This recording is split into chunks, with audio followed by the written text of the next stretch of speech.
Hi friends, ഞാനിന്ന് വന്നിരിക്കുന്ന നല്ല അടിപൊളി ടിപ്സുകളുമായിട്ടാണ്. നമുക്ക് വളരെ പ്രയോജനകരമായ ടിപ്സുകളുമായിട്ടാണ് ഞാൻ വന്നിരിക്കുന്നത്. അപ്പോൾ എൻ്റെ ഈ ചാനൽ സബ്സ്ക്രൈബ് ചെയ്യാതെ കാണുന്ന കൂട്ടുകാരുണ്ടെങ്കിൽ പ്ലീസ് ഒന്ന് സബ്സ്ക്രൈബ് ചെയ്ത് സപ്പോർട്ട് ചെയ്യാൻ മറക്കല്ലേ. അപ്പം നമുക്ക് വീഡിയോയിലോട്ട് കിടക്കാം.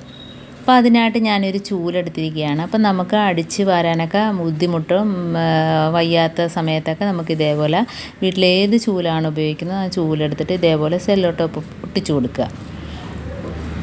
ഇപ്പോൾ ഞാൻ 2 ലെയറാണ് ഒട്ടിച്ചു കൊടുക്കുന്നത്.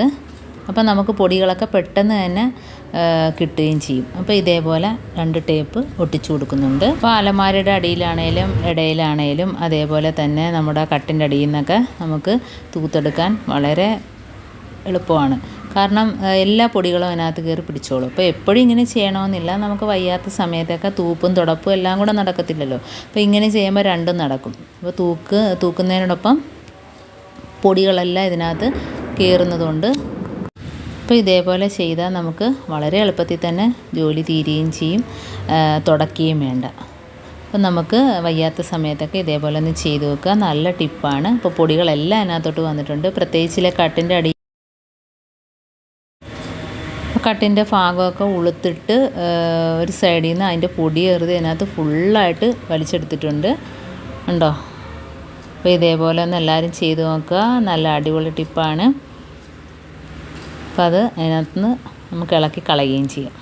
ഇനി അടുത്ത ടിപ്പെന്ന് പറഞ്ഞാൽ നമുക്ക് എപ്പോഴും അടുക്കളയ്ക്കകത്ത് സംഭവിക്കുന്നതാണ് ഈ സിങ്ക് ബ്ലോക്ക് ആവുന്നത്. അപ്പോൾ മാസത്തിൽ 2 തവണ ഇങ്ങനെ ചെയ്ത് കൊടുക്കുക. അപ്പോൾ ഇതേപോലെ കുറച്ച് ഹാർപ്പിക്ക് കുറച്ച് മാത്രമേ ഒഴിക്കാവുള്ളൂ. എന്നിട്ട് നല്ല ചൂടുവെള്ളം ഒഴിച്ചു കൊടുക്കണം.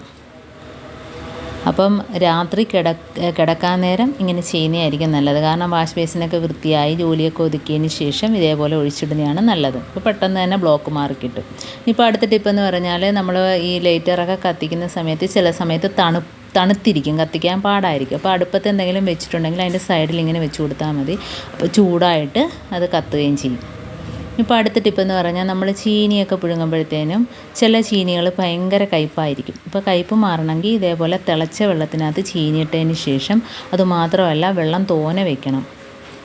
അപ്പോൾ വെള്ളം നല്ലോണം വെച്ച് കൊടുക്കണം. അപ്പോൾ കയ്പ്പുണ്ടെങ്കിൽ ഒന്ന് തിളച്ചതിന് ശേഷം നമുക്ക് ഊറ്റിയിട്ട് ആ വെള്ളം കളയണം. എന്നിട്ട് രണ്ടാമത് നമ്മൾ വേറെ വെള്ളം തിളപ്പിച്ചിട്ട് അതിനകത്ത് ഒഴിക്കണം. അപ്പോൾ ആ കയ്പ്പൊക്കെ മാറിക്കിട്ടുകയും ചെയ്യും. ചീനിക്ക് നല്ല ടേസ്റ്റ് ആയിരിക്കും കറി വെച്ച് കഴിയുമ്പോഴത്തേനും. അപ്പോൾ ആദ്യം തിളച്ചപ്പോൾ എന്താ ഇത്രയും വെന്തിട്ടുള്ളൂ. ഇനിയിപ്പോൾ രണ്ടാമത് നമ്മളത് വെള്ളം തിളപ്പിച്ച് ഒഴിച്ചു കൊടുക്കുകയാണ് ചെയ്യുന്നത്. അപ്പം മിക്കവർക്കും ഇതൊക്കെ അറിയാൻ പറ്റുമായിരിക്കും. അപ്പോൾ ഇനി തിളച്ചതിന് ശേഷം നമുക്ക് പാത്രത്തിനകത്തോട്ട് ഊറ്റി നമുക്ക് പിന്നെ അരപ്പിട്ട് കറി വെക്കുമ്പോഴത്തേനും ചീനിക്ക് ഒരു കയ്പ്പും കാണത്തില്ല, നല്ല ടേസ്റ്റും ആയിരിക്കും. ഇനിയിപ്പോൾ അടുത്ത ടിപ്പെന്ന് പറഞ്ഞാൽ നമുക്ക് റൂമിലും അതേപോലെ കബോർഡിൽ ബാത്റൂമിലൊക്കെ നമുക്ക് നല്ല സ്മെല്ല് വേണമെങ്കിൽ നമ്മൾ ഇതേപോലെ ഒരു പഴയ മാസ്ക് എടുത്തിട്ട് അതിനകത്ത് കുറച്ച് പഞ്ഞി വെക്കുക. എന്നിട്ട് കംഫോർട്ട് ഒഴിച്ച് കൊടുക്കുക. അപ്പോഴത്തേന് ഇതേപോലെ ആക്കിയിട്ട് നമുക്ക് കബോർഡിലോ ബാത്റൂമിലോ കട്ടിൻ്റെ സൈഡിലോ അപ്പോൾ ആരും കാണാതെ നമുക്ക് എവിടെയെങ്കിലുമൊക്കെ സൈഡിൽ കൊണ്ടുപോയി തൂക്കിയിടാം.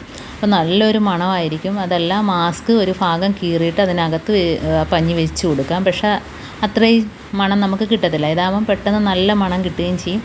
നമുക്ക് എവിടെയെങ്കിലും കൊണ്ടുപോയി തൂക്കിയിട്ടാൽ മതി. അപ്പോൾ ഇത് നല്ല അടിപൊളി ടിപ്പാണ്. അപ്പോൾ എൻ്റെ ഈ ടിപ്സുകളെല്ലാം നിങ്ങൾക്ക് ഇഷ്ടമായെന്ന് വിചാരിക്കുന്നു. അതിലേതെങ്കിലും നിങ്ങൾക്ക് ഉപകാരപ്പെട്ടെങ്കിൽ നിങ്ങളൊന്ന് ലൈക്ക് ചെയ്യാനും കമൻറ്റ് ചെയ്യാനും സബ്സ്ക്രൈബ് ചെയ്യാനും മറക്കരുത്. കൂട്ടത്തിൽ ബെല്ലൈക്കൺ ഒന്ന് ക്ലിക്ക് ചെയ്യാനും മറക്കരുത്. എന്നാൽ മാത്രമേ ഞാനിടുന്ന ഓരോ വീഡിയോസും നിങ്ങളുടെ മുമ്പിൽ നോട്ടിഫിക്കേഷനായിട്ട് എത്തുകയുള്ളൂ. അപ്പം ഇനിയിപ്പം നല്ല നല്ല ടിപ്സുകളുമായിട്ട് വീണ്ടും കാണാം. Thanks for watching.